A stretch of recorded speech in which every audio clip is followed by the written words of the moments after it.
Saya pernah melihat sebuah video ceramah dari Syekh Yusri, seorang dosen dari Al-Azhar. Beliau bercerita dalam ceramah tersebut, beliau berjumpa dengan seorang qori yang terkenal. Qori ini mengeluhkan tentang semakin lama penglihatannya semakin buram, semakin tak terlihat pandangan. Beliau mengadu kepada Syekh Yusri ini. Syekh Yusri ini juga seorang dokter. Biasanya Syekh Yusri itu terkenal ketika Covid kemarin. Ada ceramahnya itu yang tidak boleh cuci tangan terus. Karena kalau kita cuci tangan terus, itu bisa mematikan bakteri yang baik di ujung tangan. Ya, awak di Pekanbaru ini asik cuci tangan aja tak diajak-ajak makan. Biasanya setelah cuci tangan makan, ini masih cuci tangan tak makan-makan. Jadi oleh Syekh Yusri ini disuruh mengamalkan sholawat tibbil qulub. Setelah beberapa lama penglihatan qori tadi semakin membaik. Jadi Bapak Ibu sekalian, uang tak bisa kita andalkan, BPJS pun tak bisa kita andalkan. Bagaimana caranya lagi? Langsung berwasilah dengan Allah melalui sholawat. Semoga kita semua selalu Allah berikan kesehatan. Amin ya rabbal alamin. Bapak Ibu yang dirahmati oleh Allah Subhanahu wa taala, subuh hari ini, pagi hari ini saya ajak Bapak Ibu semua untuk menghayati makalah dari Imam Jalaluddin As-Suyuti dalam kitabnya Husnul Muhadarah fil Qahirah fil Misri wal Qahirah. Imam Jalaluddin As-Suyuti ini adalah seorang sosok yang sangat terkenal dalam keilmuan, di berbagai disiplin keilmuan agama. Kalau bidang qawaidul fikih, itu kitabnya yang ada di pondok biasanya Al-Asbah wan Nadhair, kitab qawaidul fikhiyah. Kalau dalam ulumul Quran itu kitabnya Al-Itqan fi ulumil Quran. Kalau dalam kitab tafsir Ad-Durul Manthur fi Tafsiril Maqtur. Dan juga yang terkenal di dalam dunia pondok pesantren itu biasanya Tafsir Jalalain, ditulis oleh Imam Jalaluddin Al-Mahalli dan Imam Jalaluddin As-Suyuti. Juga yang fenomenal kitabnya itu Al-Hawi lil Fatawi. Itu mencakup semua fatwa-fatwa beliau, mulai dari ilmu Al-Quran, ilmu fikih, dan ilmu hadits. Jadi Imam Jalaluddin As-Suyuti ini adalah seorang ulama yang pakar di segala bidang ilmu. Patut untuk kita jadikan contoh sebagai motivasi memperdalam ilmu kita. Bapak Ibu yang dirahmati oleh Allah, apa kata Imam Jalaluddin As-Suyuti dalam kitab Husnul Muhadarah tersebut? Kata beliau, khamsun hisalin fil atfali law kanat fil kibari ma'a rabbihim lakanu awliya. Ini udah pernah dengar nih belum? Kalau udah kita ganti judulnya. Nggak enak cerita kalau orangnya udah hafal cerita. Ada 5 perkara, kita gantilah. Kalau perkara ini agak nggak enak dengarnya. Satu perkara biasanya 50 juta. Ada 5 sikap yang dilakukan oleh anak kecil, lau kanat fil kibari, kalau diamalkan oleh orang tua, ma'a rabbihim, semata-mata karena Tuhan mereka, Tuhannya, lakanu awliya, maka pasti dia akan menjadi seorang aulia, wali Allah. Jadi Bapak Ibu yang dirahmati oleh Allah, bagi yang mau jadi wali Allah, nah inilah dia amalan. Kita pun kalau tak dapat jadi wali Allah, minimal jadi wali kelas lah. Oh, kita nggak ngajar, nggak bisa jadi wali kelas, wali murid. Nah, nggak juga wali murid, wali nikah. Tapi Bapak Ibu yang mau jadi wali Allah, nah inilah amalannya. Ternyata Bapak Ibu sekalian, ada perangai-perangai anak kecil yang di rumah Bapak Ibu sepele kan. Bercakap dia lagi, belum dia bercakap, udah Bapak Ibu suruh dia diam. Diam kau. Nah, ini. Ternyata perangainya itu ada 5 perangainya yang kalau kita amalkan, kita akan menjadi wali Allah. Nah, nanti dengarkan Bapak Ibu, ada nggak menjadi wali itu bertahan di kelambu selama 40 hari? Atau zikirnya 70.000, 75.000, sampai tasbihnya sebesar pepaya lah, kates. Nanti kita dengarkan. Apa itu yang pertama?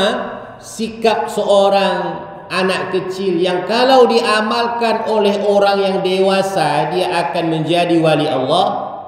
Yang pertama adalah alladzi la yahtamuna birrizqi. Anak kecil itu tak pernah pusing terhadap rizkinya. Pernah enggak Bapak Ibu mendengarkan anak atau cucu tiba-tiba bertanya, "Pak, Ma, kayak mana persiapan kita untuk hari besok? Cukup enggak beras?" Pernah enggak anak kecil Bapak dengar tanya seperti itu? Enggak. Karena memang anak kecil itu tak pernah pusing terhadap rizkinya. Dia yang tahu pokoknya es krim. Mau ada duit awak mau enggak, pokoknya es krim. Tapi yang saya inginkan bukan Bapak Ibu ingat es krimnya. Jangan Bapak Ibu ingat es krim aja. Tapi tidak pusing terhadap rizkinya.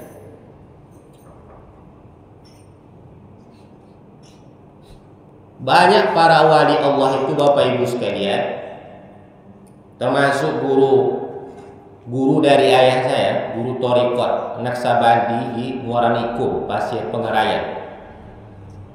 Itu beliau tinggal di dalam hutan itu di seberang Sungai Rokan.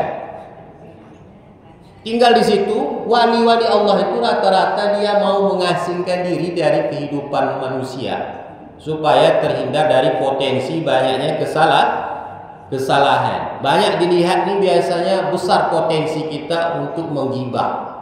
Banyak dilihat biasanya besar potensi kita untuk hasad atau dengki, iri. Tapi apa yang terjadi ketika dia tinggal di dalam hutan di seberang Sungai Rokan pula lagi? Tiba-tiba keringlah air sungai, karam kapal orang. Bertenggerlah yang punya kapal ini di tepi surau. Nama syekhnya ini Syekh Moraniko, Syekh Bahauddin. Bertengger dia di tepi sungai itu, lalu sholat di surau yang Syekh itu buat. Bertanyalah syekhnya, kenapa tuan ini bisa mampir di sini? Kata beliau, air Sungai Rokan ini kering, Syekh.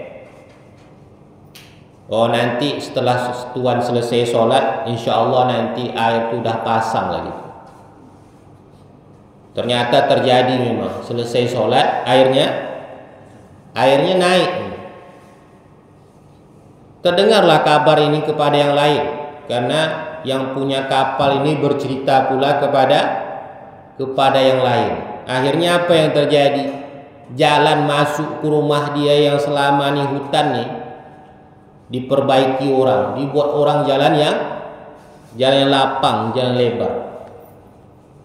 Itulah buktinya bahwa rezeki itu sudah dijamin oleh Allah. Bagaimana kita hancurkan sebuah batu yang sangat hitam, padat sangat luar biasa, tak masuk akal ternyata ketika kita pecahkan ada binatang yang hidup di dalamnya.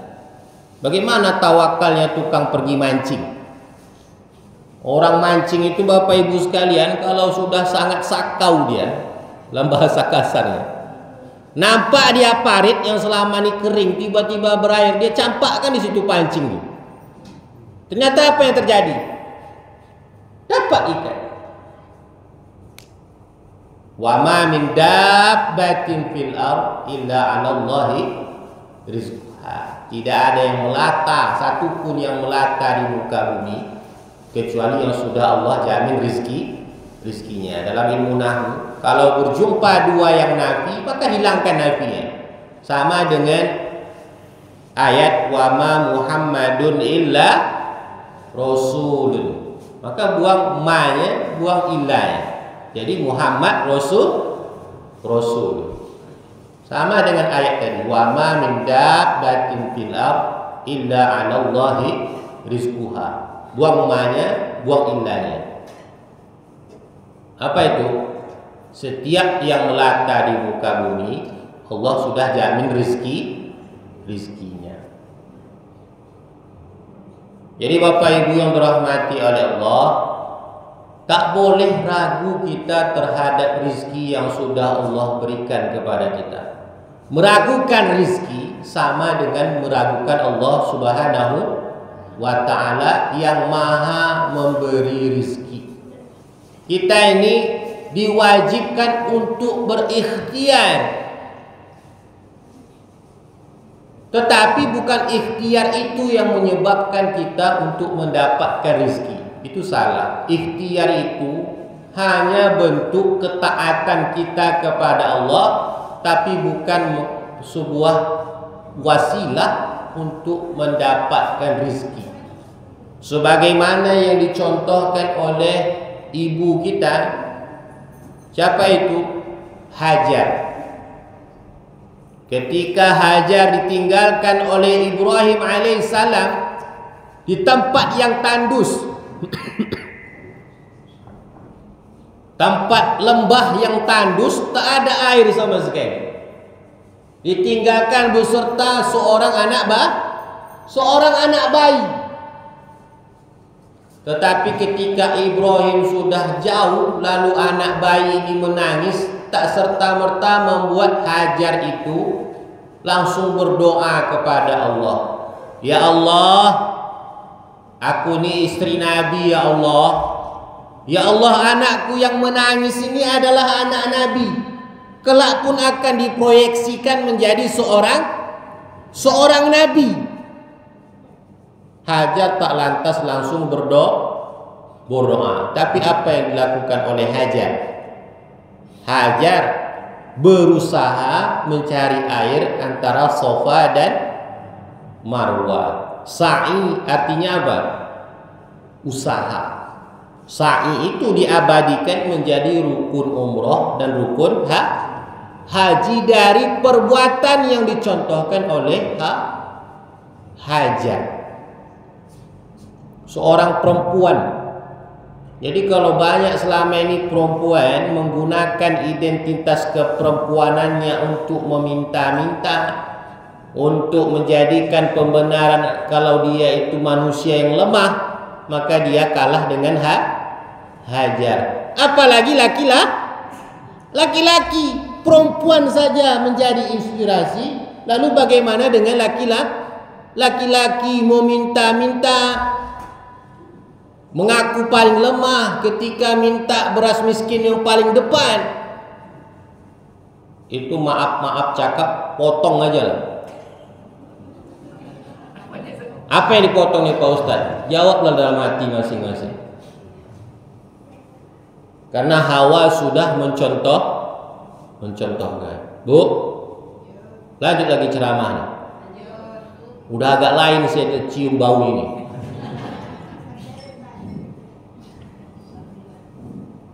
Saya sesuai kesepakatan aja nya. Enggak, lanjut. Jangan kan ibu, saya pun udah gak konsen ini.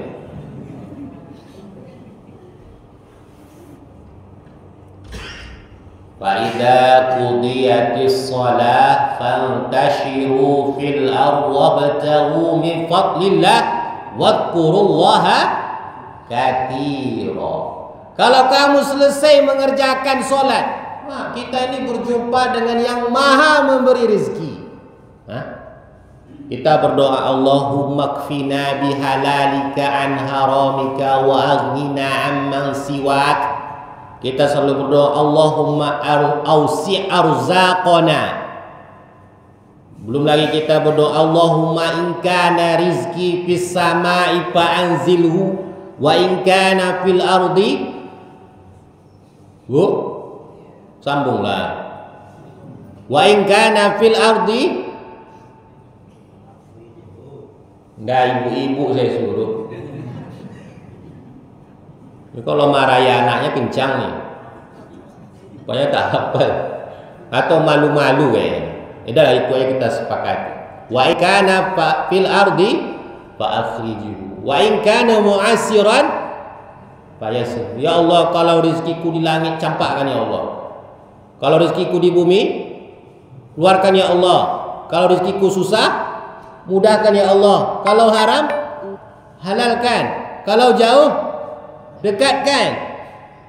Tapi pun ketika kita selesai solat, apa kata Allah? Fantashiru fil ardh wabtaghu min fadlillah wadhkurullaha katsira. Walaupun selesai berdoa kepada Allah, kepada yang maha memberi rezeki, yang maha kaya, kita tak lantas langsung bersantai-santai, bermalas-malasan sambil menggibah orang. Karena banyak seperti itu di masjid nih.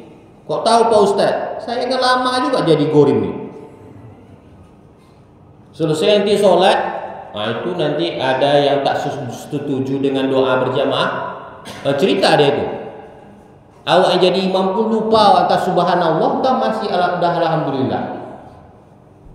Ada pula pengurus nih sama mantan pengurus saling menggibah. Lama-lama yang jadi korban surat wakaf masjid pun tak tahu di mana lagi. Gara-gara tendensi pengurus. Tapi Allah bilang, bertebaranlah di muka bumi, carilah karunia Allah. Tetapi ingat, wadhkurullaha katsira. Ingatlah Allah sebanyak-banyak. Kalau mau jadi pedagang, silahkan pedagang, tapi berzikir kepada Allah. Jangan curang. Kalau menjadi guru, silahkan jadi guru, jadi dosen. Tapi jangan pilih nilai terhadap mahasiswanya. Kalau seorang karyawan silahkan bekerja, tapi berzikirlah kepada Allah sebanyak-banyaknya. Maka tidak akan kita temukan seorang karyawan yang harusnya masuk jam 8 pulang jam 4, tapi dia masuk jam 9 pulang jam 1. Itu kenapa banyak terjadi seperti itu? Karena tidak berzikir kepada Allah. Ada lagi pedagang yang ketika awak lihat dari jauh ditulisnya 10.000 sekilo. 10.000 sekilo. Udah sampai rupanya dia tulis kecil, setengah. Macam kena jebakan Batman. Enggak dibeli malu, mau dibeli mahal. Oh yang ini 10.000 setengah Pak. Bukan yang ini katanya. Yang hitam tuh pula. Ya udahlah, saya beli yang 15 setengah yang ini. Rupanya ketika dia kalau bahasa kampung kami dikautkan dia. Dikaut itu bahasa orang Morohul. Kalau orang sini apa bahasa kaut? Dia sendokkan ke plastik. Sampai di rumah 5 menit dah hitam semua. Padahal tadi awak tengokku masih kuning lagi. Rupanya di atasnya yang kuning, di bawahnya hitam. Ini mohon maaf bagi yang penjual duku nih. Kalau ada penjual duku seperti itu, berarti tak berzikir kepada Allah. Masuk saja 1 biji makanan yang haram ke mulut anak dan istri kita, kullu lahmin nabata min haram fannaru aula bihi. Setiap daging yang tumbuh dari yang haram, maka nerakalah yang utama untuknya. Dia berdoa kepada Allah, ya Rabb, masyrabuhu haram, minumannya haram, wa mat'amuhu haram, makanannya haram, wa malbasuhu haram, yang dia pakai juga dari jual buku yang curang tadi, haram. Fa anna yustajabu laha, maka bagaimana doanya akan diterima. Begitulah bahayanya dari bersumber yang haram. Yang kedua, Bapak Ibu sekalian, nanti bunyi biasanya, Pak, bunyi ya, mencucuk kali baunya. Harusnya ini lontong ini di luar aja, biar, karena ini ruangan ber-AC. Yang kedua, perbuatan anak kecil jika dilakukan oleh orang yang dewasa akan membuat orang yang dewasa itu menjadi wali Allah. Yang kedua, wala yushakkuna min khaliqihim idza maradu. Anak kecil itu dia tak pernah ragu terhadap Allah ketika dia sakit. Maksudnya apa? Dia yakin akan sembuh. Ketika anak kecil itu ditanya ketika dia sakit dia ditanya, "Nak, mau makan bakso atau mau makan mie ayam?" Apa dia jawab? Es krim. Tadi kan kita sepakati tadi, es krim. Itulah bukti anak kecil tidak pernah ragu kalau dia akan disembuh. Ini yang harus kita lakukan Bapak Ibu sekalian. Seberat apapun penyakit kita, tak boleh kita ragu terhadap Allah. Fa idza maridtu fahuwa yashfi.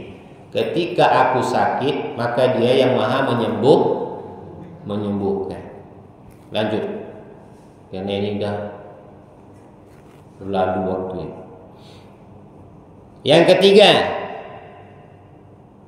perbuatan anak kecil jika dilakukan oleh orang yang dewasa, dia akan menjadi wali Allah. Yang ketiga, wa ya'kuluna at-ta'ama mujtami'ina. Anak kecil itu sangat suka sekali makan berjamaah. Anak kecil itu Bapak Ibu sekalian, ini yang punya cucu, coba sesekali, yang laki-laki pula ini, yang atuk-atuknya, kalau mau olahraga, coba sesekali ibu kasih bapak ini ngasih cucu makan atau ngasih anak makan. Insya Allah hilanglah agak 1-2 kilo kalau tiap hari rutin berat badan. Kalau dia makan sendiri, diajak nyawa lari-lari itu, takkan mau dia makan. Tapi coba kalau makan berjamaah. Sekali Bapak Ibu tanya ke guru TK-nya, itu pasti semangat makan, pasti semangat makannya. Jadi anak kecil itu punya kebiasaan suka makan berjamaah. Kalau diamalkan oleh orang yang dewasa, dia akan menjadi wali Allah. Ini yang mengimpakkan apa di belakang tuh, bro? Sate. Yang mengimpakkan sate ini calon wali Allah. Tidak ada yang mengaminkan? Amin.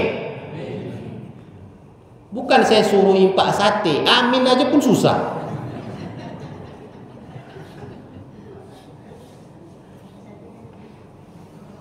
Jadi Bapak Ibu yang dirahmati oleh Allah, mengapa banyak orang jadi wali Allah zaman dulu? Karena memang hobi makan berjamaah. Itu tradisi orang Indonesia nih. Makanya orang Indonesia ini hatinya lembut-lembut. Karena ada seorang sahabat bertanya kepada Rasulullah dari kerasnya hatinya. Maka Rasulullah menjawab, "Wamsah ra'sul yatim wa it'amut ta'am. Wa it'amut ta'amul miskin." Sapu kepala anak yatim dan memberikan makan fakir miskin. Jadi ternyata melembutkan hati kita yang keras. Ketika berdoa kita sulit kali menangis. Bahkan orang menangis kita ketawakan. Itu berarti keras hati kita. Bagaimana cara melembutkannya? Sapu kepala anak yatim. Jangan sapu itu maksudnya dielus kepalanya. Jangan ambil sapu disapu kepala. Ini kadang orang beda, orang Jawa sama orang Melayu. Kalau kami orang Melayu itu nyapu, dia memang disapu. Bukan disapu aja, tanya udah makan belum, pendidikannya belum, nggak nasi nyapu. Kalau udah malam ke-27, malam 17 paling laju dia menyapu kepala anak itu. Apalagi yang sakit itu jadi ustaz. Kalau mengisi nuzul Quran, itu kan ada sesi penyerahan bantuan untuk anak yatim. Dipersilahkan kepada ustaz. Yang awak serahkan itu amplop orang. Itu enggak juga bagus tuh. Tapi apakah Pak Ustadz punya anak yatim? Saya alhamdulillah tiap tahun stok kami anak yatim 10 orang. Saya punya pesantren di Desa Baru Siaulu. Setiap tahun kami gratiskan yang SD 10 orang anak yatim, yang SMP 10 orang anak yatim. Sombong Ustadznya? Bukan sombong, angkuh ya. Itu motivasi. Jadi mengapa kok orang Indonesia ini lembut-lembut hatinya? Karena memang hobi makan berjamaah. Mati nanti orang ketiga, malam ketiga. Ngapain? Makan. Yang paling senang itu siapa? Inilah nih berdua nih. Ini kayaknya selokal dulu ya. Iya, ini berdua. Tapi kok kurus kan saya tengok. Itulah kesempatan goreng tuh, perbaikan gizi. Tunggu orang mati malam ketiga. Itu pun kadang jatah dia kena ambil juga sama jamaah. Ini kadang goreng nih. Malam ketiga aja orang banyak manggil dia ustaz bro. Malam ke-1, ke-2 lah ustaz. Tolong bacakan tahtim tahlil ustaz. Tapi di luar itu orang manggil dia apa? Goreng. Goreng. Ini tengok kotor tuh ha. Tengok tuh. Kan bro? Iya bro? Ketawa dia. Itu yang saya bilang, ini pengalaman saya juga. Goreng. Apalagi memang gara-gara kata goreng itu asik minjam duit kas masjid nih. Bayar uang semester. Gara-gara kena sumpah nama goreng. Bro gitu juga? Enggak, beda gitu. Tapi kalau udah malam ketiga, Ustaz, tolonglah bacakan doa. Itulah baru perbaikan gizi. Ada orang lulus CPNS ngapain? Makan. Pokoknya apapun syukurannya, intinya makan. Makanya orang paling senang ke Indonesia nih. Bapak pergi umroh, nanti belanja bapak ditanya sama tukang jualan tuh, berapa istrimu? 1 kita bilang. Bakhil. Apa kata dia? Bakhil.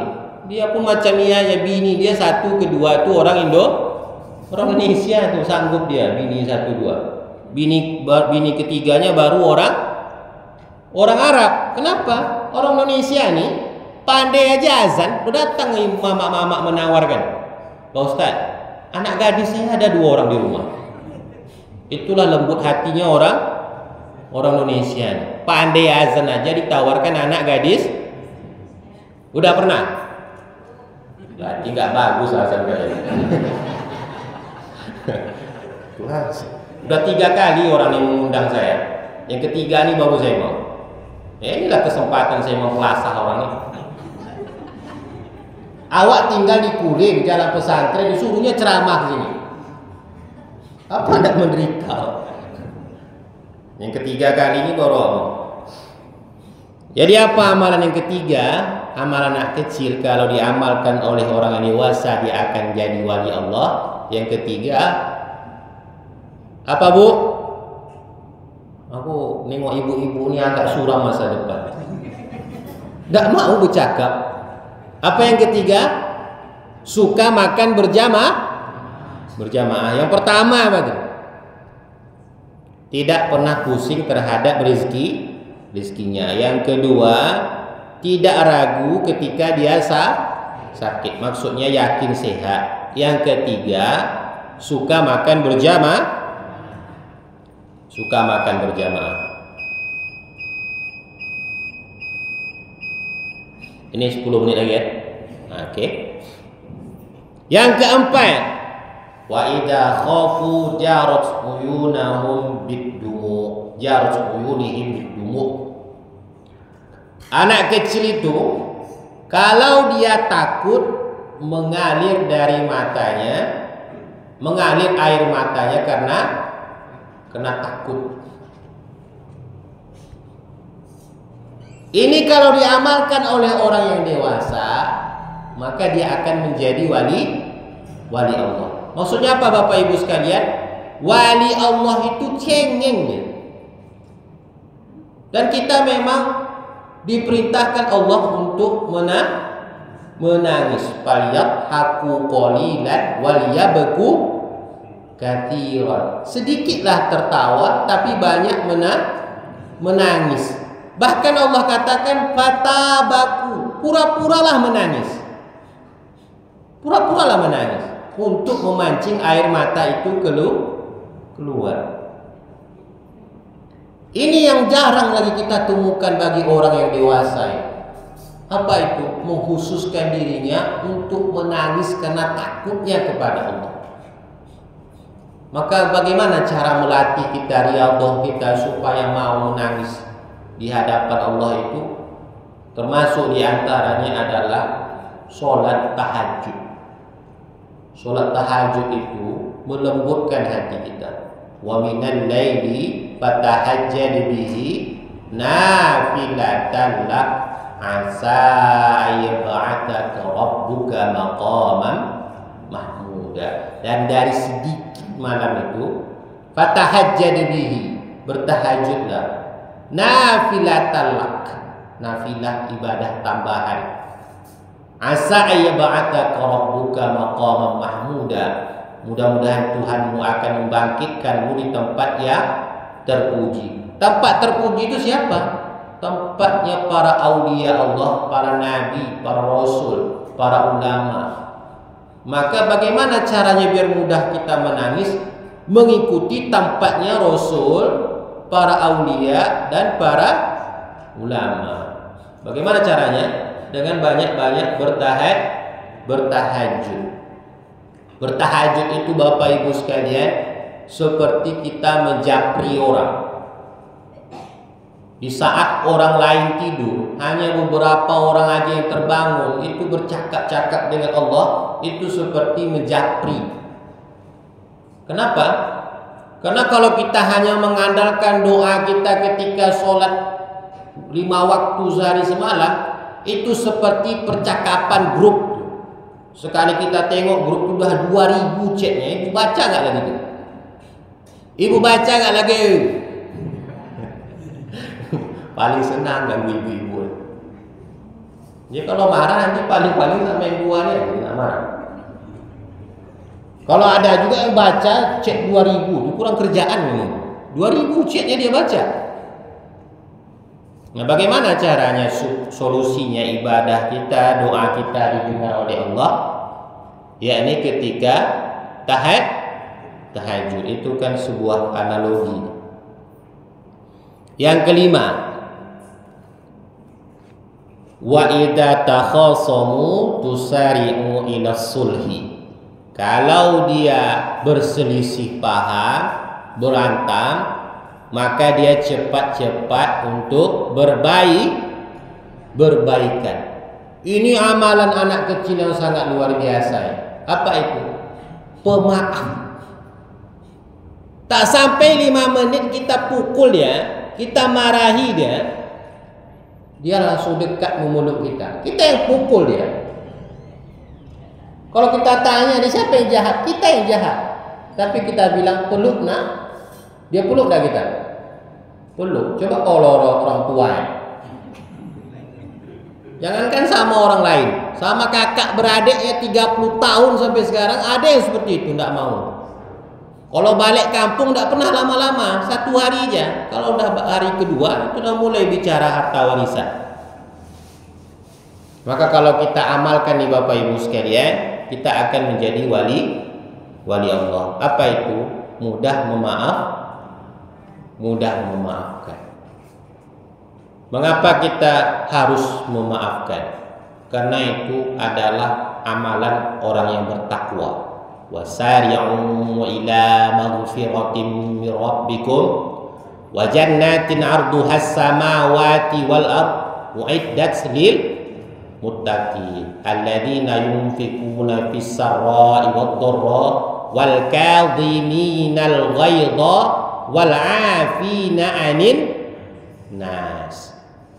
Orang yang bertakwa itu orang yang menginfakkan hartanya pada di saat senang maupun sulit, wal kadhiminal ghaidha, yang selalu menahan amarahnya, wal 'afina 'anil nas, yang selalu menebarkan maaf di antara manusia. Maka Bapak Ibu sekalian, sebagai penutup, ada 5 perbuatan anak kecil kalau dilakukan oleh orang yang dewasa dia akan menjadi wali Allah. Yang pertama adalah tidak pernah pusing terhadap rezeki. Yang kedua, tak ragu ketika dia sakit, yakin akan disehatkan. Yang ketiga, wa ya'kuluna ta'ama mujtami'ina, hobi makan berjamaah.